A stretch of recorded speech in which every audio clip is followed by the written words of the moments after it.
Interesting. Thank you for explaining that. The other thing I'm interested in is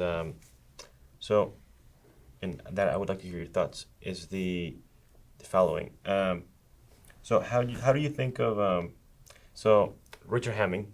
It's someone that is a mathematician. He graduated from here, a PhD, and he would go on. He worked on Bell Labs.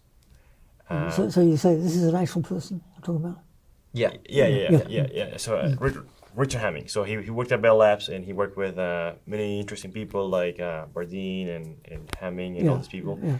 And something he would do is that he would sit with people and he would ask, what are the important problems in the field and what problems are you working on? Yeah.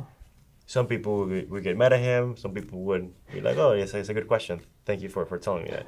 And with you keep bringing out the brain. Yeah. So why aren't you working on the brain? Why? Because there were 24 hours in a day and 7 days in a week, and during my career, of course, I was employed by physics departments, not by neurobiology departments. Now, why didn't I switch over? Because, well, partly because inertia, fair enough, but also partly because I had enough interesting things to do. And the time scale for doing those was rather shorter. I mean, I could have, in fact, at Sussex, when I was working at Sussex in the UK, I probably could have afforded to take 10 years off and train myself completely in neurobiology. A few of my colleagues actually did things which are somewhat similar. For example, one of my colleagues became a full-time expert in development studies, and there were others as well who trained as physicists and did something completely different.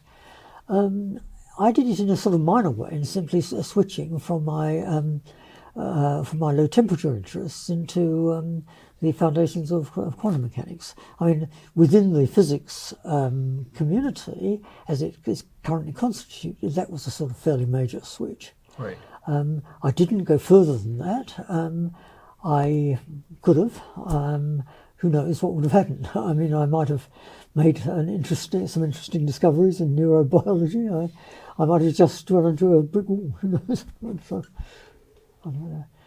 I don't believe in counterfactuals anyway. So.